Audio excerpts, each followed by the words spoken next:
ओम शांति। ओम शांति। आज दिनांक 7 मार्च 2026 है। जी। आज की इस ईश्वरीय ज्ञान की गहन चर्चा में हम एक ऐसे विषय पर ध्यान केंद्रित कर रहे हैं जो सचमुच मनुष्य के संपूर्ण अस्तित्व को झकझोरने की क्षमता रखता है। बिल्कुल, और उसे फिर से एक नई दिशा देने की भी। सही कहा। हम बात करेंगे उस सूक्ष्म लेकिन अत्यंत शक्तिशाली आध्यात्मिक रूपांतरण की, जहां एक मनुष्य जिसका जीवन कौड़ी के समान अत्यंत साधारण और मूल्यहीन हो चुका है, वो कैसे बदलता है। हाँ, वह ईश्वरीय मार्गदर्शन से हीरे के समान अमूल्य और प्रकाशवान बन जाता है। सचमुच ये एक बहुत बड़ी यात्रा है। और इसके साथ ही हम उस गहरे दार्शनिक रहस्य को भी सुलझाएंगे जो सदियों से भक्ति मार्ग में एक पहेली बना हुआ है। पूजे जाने और केवल याद किए जाने के बीच का अंतर। जी, यानी पूजन और सिमरन के बीच का वो मौलिक अंतर जो हमारी आत्मा की वर्तमान स्थिति और भविष्य के स्वरूप को स्पष्ट करता है। आज के ये ईश्वरीय महावाक्य वास्तव में आत्मा के लिए एक दर्पण की तरह हैं। तो हमारा मिशन आज यही है कि हम शिव बाबा द्वारा दिए गए इन गूढ़ रहस्यों की परतों को खोलें। क्योंकि ये कोई सामान्य बौद्धिक चर्चा नहीं है। बिल्कुल नहीं। ये समझने की एक गंभीर प्रक्रिया है कि कैसे हमारे वर्तमान संकल्प और कर्म हमारे भविष्य के ईश्वरीय स्वरूप की नींव रख रहे हैं। और हम इस बात की गहराई में भी जाएंगे कि सर्वव्यापी की जो सदियों पुरानी धारणा है, उसके विपरीत एक सच्चा और निराकार परमात्मा किस प्रकार सर्व आत्माओं का उद्धार करते हैं। जी, इस सृष्टि रूपी नाटक के अंतिम समय में आकर।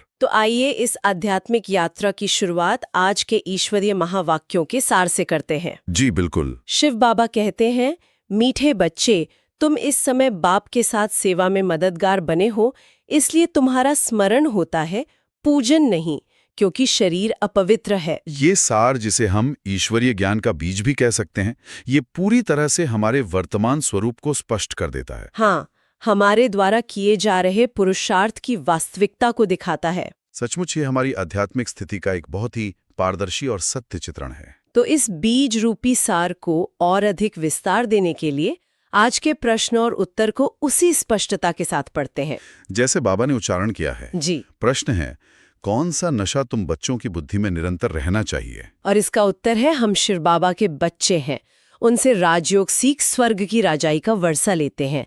ये नशा तुम्हें निरंतर रहना चाहिए। विश्व का मालिक बनना है तो बहुत खबरदारी से पढ़ना और पढ़ाना है। कभी भी बाप की निंदा नहीं करानी है, किसी से भी लड़ना झगड़ना नहीं है।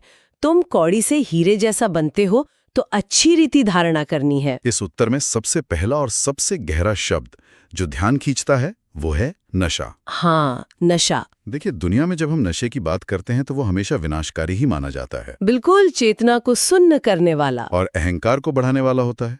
लेकिन शिव बाबा यहाँ जिस रूहानी नशे की बात कर रहे हैं वो इसके बिल्कुल विपरीत है, एकदम विपरीत है। ये नशा आत्मा को सुन्न नहीं करता, बल्कि उसे उसके सर्वोच्च सत्य के प्रति जागृत करता है। इसे हम थोड़ा और स्पष्ट कैसे कर सकते हैं? इसे हम एक लौकिक अवस्था से जोड़कर देख सकते हैं। अब सोचिए कि किसी राज्य के एक अत्यंत साधारण से व्यक्ति को अचानक राज दरबार से ये संदेश मिले कि वो उस पूरे साम्राज्य का अगला वारिस है। ओ, तो उसके भीतर एक बहुत बड़ा बदलाव आएगा। हाँ, एक बहुत ही सूक्ष्म मनोवैज्ञानिक परिवर्तन होता है। वो अचानक से अपनी पुरानी छोटी और महत्वहीन चिंताओं से मुक्त हो जाता है। उसकी चाल में एक गरिमा आ जाती है। बिल्कुल, उसके बोलने में एक ठहराव आ जाता है। और वो इसलिए नहीं बदलता क्योंकि किसी ने उसे बदलने के लिए मजबूर किया है, बल्कि वो इसलिए बदलता है क्योंकि उसे अपनी स्मृति मिल गई है। हाँ, सही कहा, कि वो वास्तव में कौन बनने वाला है। ये बात सचमुच सोचने पर विवश करती है जी। कि जब एक भौतिक साम्राज्य की स्मृति किसी व्यक्ति के पूरे व्यक्तित्व को इस हद तक गरिमामय बना सकती है, तो उस आत्मा की स्थिति क्या होनी चाहिए जिसे स्वयं परमपिता परमात्मा राजयोग की शिक्षा दे रहे हों? बिल्कुल, उसका नशा तो सबसे ऊंचा होना चाहिए। लेकिन यहाँ मुझे एक बहुत ही महत्वपूर्ण विरोधाभास नजर आता है। कैसा विरोधाभास? देखिए, दुनियावी नशा व्यक्ति को लापरवाह बनाता है। हाँ, ये तो है। जबकि बाबा ने इस रूहानी नशे के साथ एक बड़ी शर्त जोड़ दी है कि बहुत खबरदारी से पढ़ना और पढ़ाना है। जी। ये रूहानी नशा हमें लापरवाह बनाने के बजाय इतना सतर्क और खबरदार क्यों बनाता है? ये एक बहुत ही विचारणीय प्रश्न है। देखिए, रूहानी नशा अहंकार से जन्म नहीं लेता। तो फिर किससे लेता है? ये एक असीम जिम्मेदारी के एहसास से जन्म लेता है। जब बाबा कहते हैं कि कौड़ी से हीरे जैसा बनते हो, तो हमें इस उपमा की गहराई को समझना होगा। कौड़ी और हीरे की उपमा? हाँ, अब कौड़ी क्या है? कौड़ी समुद्र के किनारे बिखरी हुई एक मूल्यहीन वस्तु है, जिस पर लोग अक्सर पैर रखकर गुजर जाते हैं। बिल्कुल, उसका कोई अपना प्रकाश नहीं होता।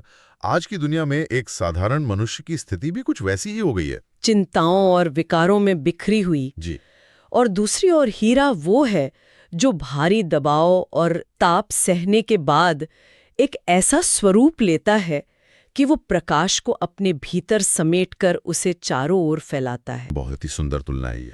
और हीरे को तराशने की जो प्रक्रिया होती है ना, वो बहुत सूक्ष्म और संवेदनशील होती है। जरा सी भी लापरवाही हुई तो बेशकीमती पत्थर खंडित हो सकता है। ठीक यही बात आत्मा पर लागू होती है। जब आत्मा स्वयं को विकारों के दबाव से निकालकर ईश्वरीय ज्ञान से तराश रही होती है, तो उसे अपने हर संकल्प, हर शब्द और हर कर्म के प्रति अत्यधिक सतर्क रहना पड़ता है। खबरदार रहना पड़ता है। जी, वही खबरदारी। और शायद यही वो सतर्कता है जिसका सीधा संबंध बाबा के अगले निर्देश से है, जहाँ वे कहते हैं कि कभी भी बाप की निंदा नहीं करानी है। हाँ, और किसी से भी लड़ना झगड़ना नहीं है। जी, अक्सर हम देखते हैं कि आध्यात्मिक मार्ग पर चलने वाले विद्यार्थी भी आपस में वैचारिक मतभेदों के कारण उलझ जाते हैं। ये बहुत आम बात हो गई आजकल। तो क्या ये केवल एक अनुशासन का नियम है, या इसके पीछे ईश्वरीय गरिमा का कोई गहरा रहस्य छिपा है? यह अनुशासन से कहीं आगे की बात है। देखिए, जब एक ईश्वरीय विद्यार्थी किसी से लड़ता या झगड़ता है, तो वो केवल अपना व्यक्तिगत नुकसान नहीं कर रहा होता। तो वो और क्या खो रहा है? वो उस स्रोत पर प्रश्न चिन्ह लगा देता है जहां से वो ज्ञान प्राप्त कर रहा है। संसार आपको हमेशा आपके गुरु या शिक्षक के आईने में देखता है।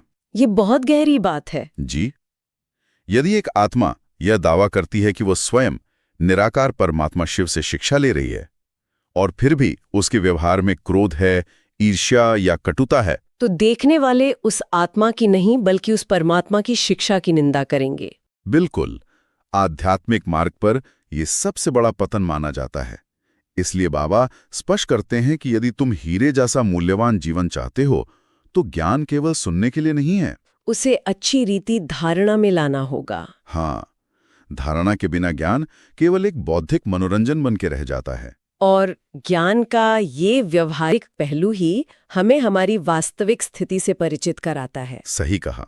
जब हम इस रूहानी नशे और सेवा में रहकर कर्म करते हैं, तो अक्सर मनुष्य उसे पारंपरिक भक्ति समझने की भूल कर बैठते हैं। जी, ये भ्रम बहुत आम है। और यहीं से मुझे उस माला वाले रहस्य की याद आ रही है जिसका जिक्र बाबा ने किया है। माला का विज्ञान? हाँ, आज दुनिया भर में हर धर्म में माला फेरने की परंपरा है, लेकिन बाबा ने आज इस सिमरन और पूजन के बीच जो भेद स्पष्ट किया है, वो माला के पूरे विज्ञान को एक नई दिशा देता है। एक बिल्कुल नया नजरिया। मेरा प्रश्न ये है कि वर्तमान में ईश्वरीय सेवा करने वाले ब्राह्मण बच्चों का केवल सिमरन क्यों होता है? उनकी मूर्ति बनाकर पूजा क्यों नहीं की जाती? इस रहस्य को समझने के लिए हमें पवित्रता के ईश्वरीय नियम को बहुत सूक्ष्मता से समझना होगा। जी, माला का जो रूपक है वो वास्तव में आत्माओं के संगठन और उनकी आध्यात्मिक यात्रा का एक चित्र है। बाबा मुख्य रूप से दो मालाओं की बात करते हैं, रुणमाला और विष्णु की माला। बिल्कुल।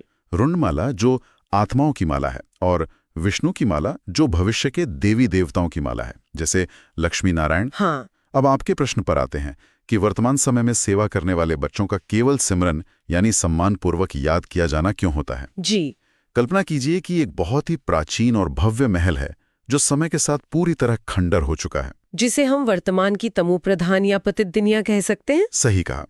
अब कुछ विशेष कारीगर उस महल को फिर से उसका मूल स्वर्णिम और भव्य स्वरूप देने के लिए दिन रात मेहनत कर रहे हैं। जी, जब वे कारीगर काम कर रहे होते हैं तो वे धूल, मिट्टी और पसीने से सने होते हैं।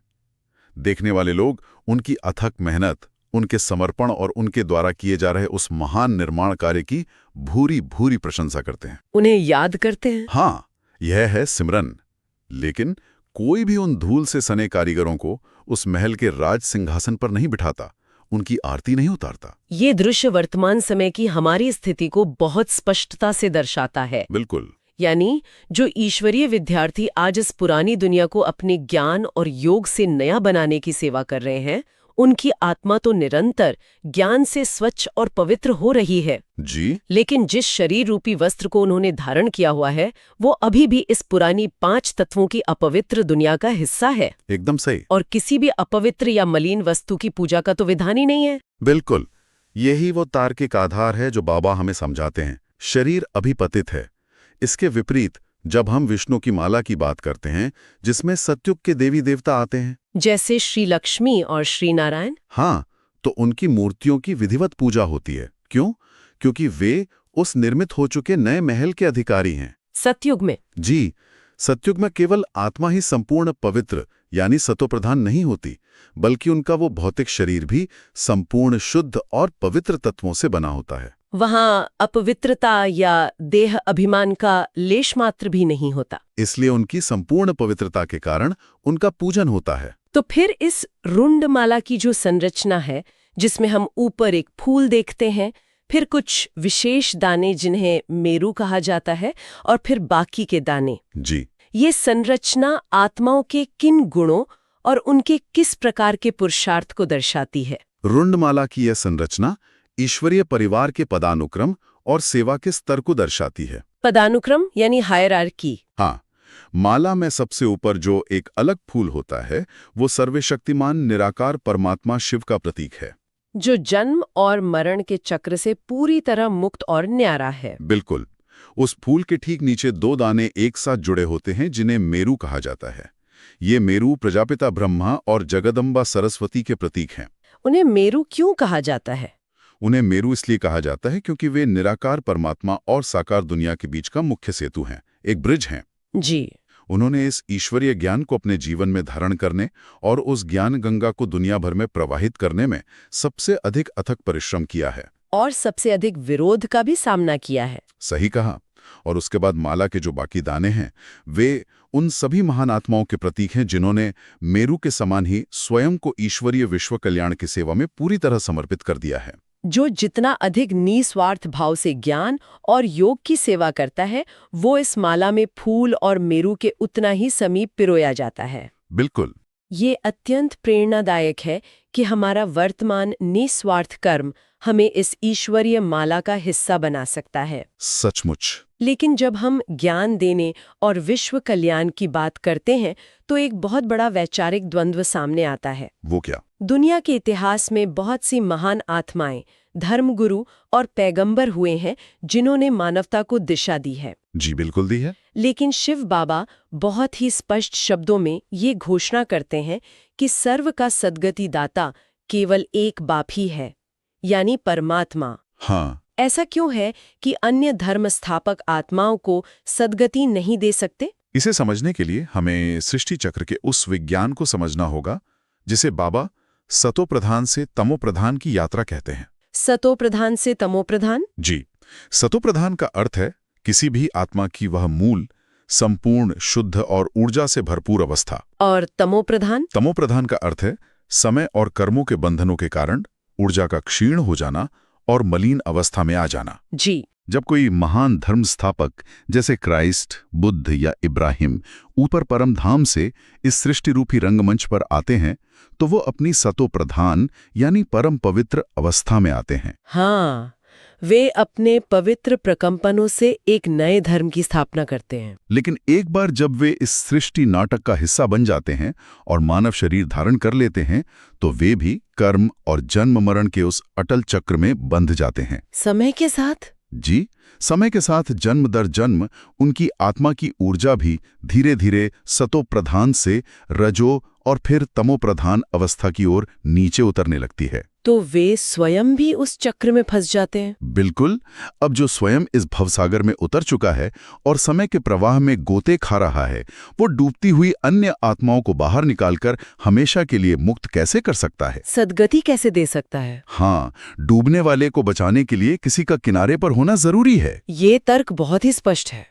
जो स्वयं जाल में आ गया, वो दूसरों को जाल से नहीं निकाल सकता। सही कहा। लेकिन यहाँ एक और बड़ा सवाल उठता है। जी पूछिए। सदियों से दुनिया भर में तो यही माना जाता है कि ईश्वर कण कण में है, हर प्राणी में है, सर्वव्यापी है। सर्वव्यापी की धारणा। जी, फिर शिव बाबा के इस ईश्वरीय ज्ञान में इस इतनी गहरी और पुरानी मान्यता को किस आधार पर खंडित किया गया है? ये शायद पूरी आध्यात्मिक दुनिया का सबसे बड़ा भ्रम है, जिसे बाबा तर्क की कसौटी पर तोड़ते हैं। कैसे? बाबा कहते हैं कि ज्ञान हमेशा न्याय और सत्य पर आधारित होता है। यदि हम ये मान लें कि परमात्मा सर्वव्यापी है, वो चोर में भी है और साहूकार में भी है, हाँ, वो हत्यारे में भी है और मरने वाले में भी है, तो फिर ये दुनिया इतनी दुखी क्यों है? ये एक बहुत ही विचारणीय प्रश्न है। जब एक मनुष्य दूसरे मनुष्य को धोखा देता है या उससे पीड़ा पहुंचाता है, तो क्या वो ईश्वर का काम है? बिल्कुल नहीं। क्या परम पवित्र, परम दयालु और सुख शांति का सागर परमात्मा किसी को दुख दे सकता है? कभी नहीं। यदि ईश्वर कण-कण में है, तो हम उसे पुकारते क्यों हैं कि हे पतित पावन, आओ और हमें दुखों से मुक्त करो? अगर वो पहले से ही हर जगह है, तो उसे बुलाने का क्या अर्थ है? बिल्कुल।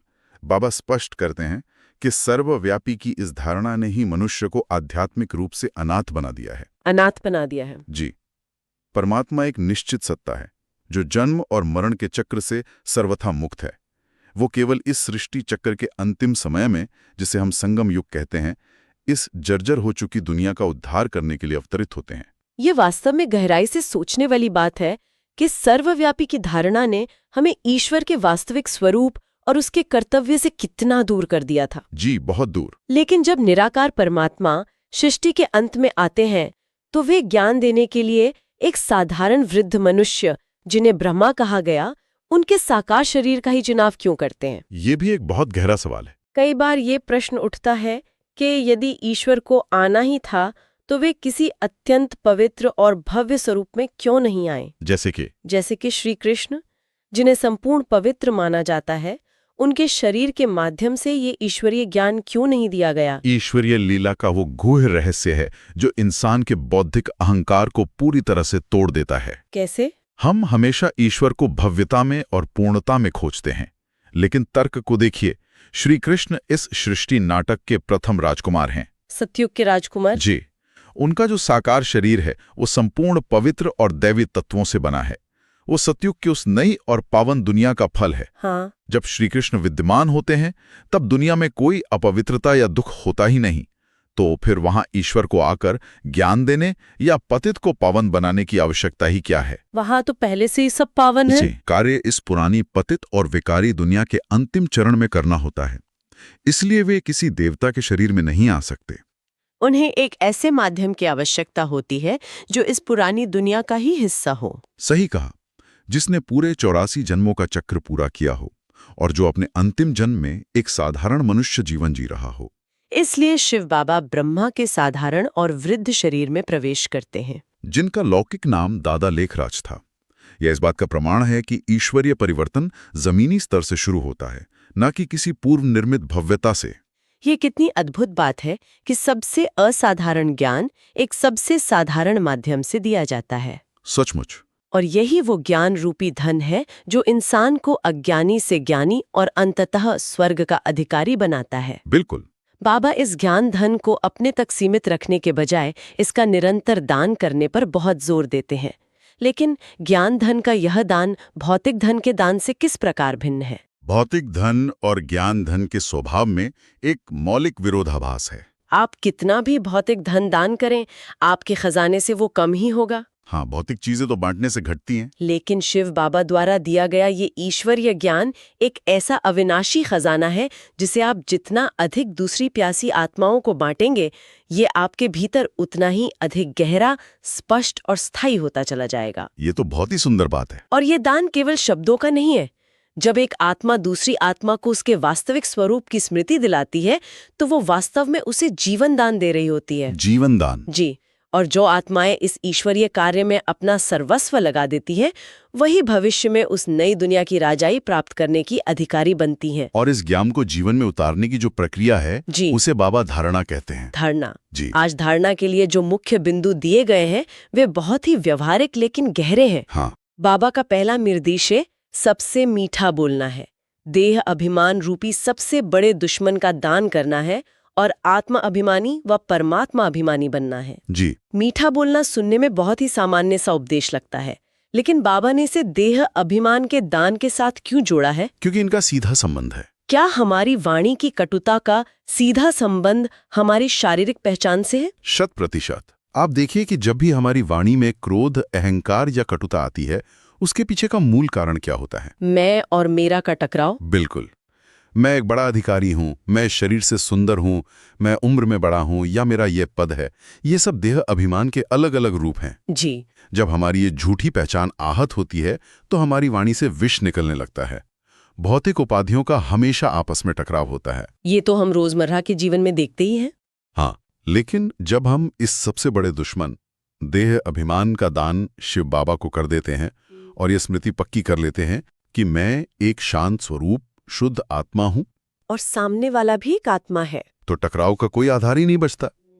आत्मा अभिमानी स्थिति में आत्मा अपने मूल स्वरूप में आ जाती है, जो कि प्रेम और शांति है। और जब भीतर शांति होगी तो मुख से स्वतः ही मिठास झलकेगी। सही कहा। ये कोई बनावटी मिठास नहीं, बल्कि रूहानी मिठास होगी। धारणा का दूसरा बिंदु भी इसी आत्मिक स्थिति को पुष्ट करता है। वो क्या है? जो ज्ञान धन मिलता है उसका दान करना है, और इसी नशे में स्थायी रहना है कि इस पढ़ाई से राजाई यानी स्वर्ग का राज्य मिलती है। जी। यानी हमें केवल एक अच्छे इंसान तक सीमित नहीं रहना है, बल्कि हमारे भीतर वो ईश्वरीय गौरव होना चाहिए कि हम इस ब्रह्मांड के रचयिता के विद्यार्थी हैं। बिल्कुल, यही वो ईश्वरीय नशा है। तो इस पूरी गहन चर्चा को अगर हम आज के इस आधुनिक और भागदौड़ भरे जीवन में लागू करना चाहें तो इसका व्यावहारिक सार क्या है? इसका व्यावहारिक सार, हाँ, हम इन महावाक्यों को अपने हर दिन के कर्म में कैसे पिरोएं?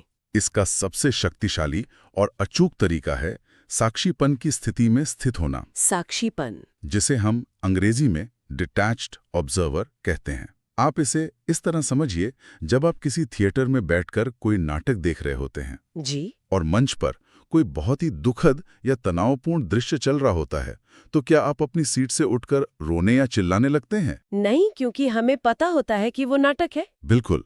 आपको पूरी तरह से ये ज्ञात होता है कि ये केवल एक अभिनय है और ये दृश्य कुछ ही पलों में बदल जाएगा। तो क्या हमें अपने जीवन को भी ऐसे ही देखना चाहिए? हाँ, साक्षीपन का अर्थ संसार से भागना नहीं है, बल्कि संसार के बीच रहते हुए अपनी जिम्मेदारियों को पूरी निष्ठा से निभाते हुए भी मानसिक रूप से ये स्मृति रखना है कि ये एक बेहद विशाल ईश्वरीय ड्रामा है। जो कुछ भी हो रहा है वो हर आत्मा के अपने कर्मों का सटीक हिसाब किताब है। सही कहा। ये साक्षीपन की स्थिति हमें परिस्थितियों के प्रभाव से मुक्त कर देती है, पूरी तरह मुक्त। और इसी अमूल्य स्थिति को वरदान के रूप में शिव बाबा ने आज स्पष्ट किया है। मैं इस वरदान को जस का तस पढ़ती हूँ ताकि इसके हर शब्द की ऊर्जा हम तक पहुँचे। जी, पढ़े। वरदान: साक्षीपन की सीट द्वारा परेशानी शब्द को समाप्त करने वाले मास्टर त्रिकालदर्शी भव। इस ड्रामा में जो कुछ भी होता है उसमें कल्याण भरा हुआ है। क्यों क्या का क्वेश्चन समझदार के अंदर उठ नहीं सकता। नुकसान में भी कल्याण समाया हुआ है। बाप का साथ और हाथ है तो अकल्याण हो ही नहीं सकता। ऐसे शान की सीट पर रहो तो कभी परेशान नहीं हो सकते। साक्षीपन की सीट परेशानी शब्द को खत्म कर देती है, इसलिए त्रिकालदर्शी बन प्रतिज्ञा करो कि न परेशान होंगे न परेशान करेंगे। इस वरदान में मास्टर त्रिकालदर्शी का जो विशेषण है वो बहुत गहरा है। त्रिकालदर्शी यानी जो तीनों कालों को जानता हो। हाँ, त्रिकालदर्शी वो है जो समय की तीनों कालों, भूत, वर्तमान और भविष्य को एक साथ देख और समझ सकता है। जी। जब हम इस ईश्वरीय दृष्टि से जीवन को देखते हैं तो हम समझ पाते हैं कि हमारा अतीत एकदम सटीक था, हमारा वर्तमान ईश्वरीय छत्र छाया में कल्याणकारी है और हमारा भविष्य निश्चित रूप से स्वर्णिम है। जब तीनों कालों का ये ज्ञान बुद्धि में बैठ जाता है तो जीवन से ये क्यों हुआ या अब क्या होगा जैसे अशांत करने वाले प्रश्न हमेशा के लिए समाप्त हो जाते हैं। बिल्कुल। और जब साक्षात सर्वशक्तिमान परमात्मा का हाथ हमारे सिर पर हो तो दुनिया की कोई भी परिस्थिति जो ऊपरी तौर पर नुकसान भी दिख रही हो, हमारा अकल्याण नहीं कर सकती। यही वो शान की सीट है जो हर प्रकार की परेशानियों को भस्म कर देती है। जी। न परेशान होंगे न परेशान करेंगे, ये वास्तव में जीवन जीने का एक सर्वोच्च सूत्र है। और इस स्थिति तक पहुंचने का साधन बाबा ने आज के स्लोगन में दिया है। मैं स्लोगन पढ़ती हूँ। अपनी सर्व कर्मेंद्रियों को ऑर्डर प्रमाण चलाना ही स्वराज्य अधिकारी बनना है। स्वराज्य अधिकारी यानी अपने स्वयं के राज्य, अपने शरीर और मन का राजा, हमारी अपनी जीभ हमारे नियंत्रण में नहीं होते। यह एक बहुत बड़ी विडंबना है। जब हमारी कर्मेंद्रियां हमारी आत्मिक आज्ञा के बिना कोई कार्य नहीं करती, जब हम वही देखते हैं जो आत्मा देखना चाहती है, वही बोलते हैं जो ईश्वरीय मर्यादा के अनुकूल है, तब हम सही मायनों में स्वराज अधिकारी बनते हैं। और जो अपनी इंद्रियों पर राज नहीं कर सकता, वह भविष्य में विश्व की राजाई कैसे प्राप्त कर सकता है? यह संभव ही नहीं। यह एक बहुत ही स्पष्ट सत्य है। और इस स्वराज के निश्चय को और अधिक दृढ़ करने के लिए आज के अव्यक्त इशारे को भी साझा करते हैं। जी। और निश्चय के फाउंडेशन को मजबूत कर सदा निर्भय और निश्चिंत रहो। ये इशारा हमें बेफिक्र बादशाह बनने की प्रेरणा देता है। बेफिक्र बादशाह? जी। आज दुनिया में आप देखेंगे कि लोग जितना अधिक भौतिक धन कमाते हैं, उनकी चिंताएं और उनका भय उतना ही बढ़ता जाता है। क्योंकि भौतिक चीजें विनाशी हैं, बिल्कुल। लेकिन जिन ईश्वरीय विद्यार्थियों का ये निश्चय रूपी फाउंडेशन पक्का हो चुका है कि हम स्वयं परमपिता परमात्मा के बच्चे हैं और हमें जो ज्ञान, गुण और शक्तियों का खजाना मिल रहा है वो अविनाशी है, वे जीवन की हर परिस्थिति में निर्भय रहते हैं। उन्हें पता है कि ये ईश्वरीय खजाना न केवल इस जन्म में बल्कि आने वाले अनेक जन्मों तक उनके साथ रहने वाला है। ये निश्चय ही उन्हें सदा निश्चिंत रखता है। आज की इस पूरी चर्चा ने हमें वास्तव में रुककर स्वयं के भीतर झांकने और अपनी आध्यात्मिक स्थिति का निरीक्षण करने के लिए बहुत गहरा ज्ञान दिया है। सचमुच बहुत गहरा। तो आज जब भी दिन में कोई अप्रत्याशित परिस्थिति आए, कोई ऐसी बात हो जो आपको परेशान करने का या आपकी शांति भंग करने का प्रयास करे, तो क्या हम उस पल ठहरकर साक्षीपन की सीट पर बैठकर ये देख सकते हैं कि इस परिस्थिति के पीछे भी हमारा क्या छिपा हुआ कल्याण है? क्या हम उस क्षण में अपनी कर्मेंद्रियों पर अपना स्वराज्य स्थापित कर सकते हैं? इस शांत और गहरे विचार के साथ हम आज की इस गहन ईश्वरीय चर्चा को यहीं विश्राम देते हैं। ओम शांति। ओम शांति।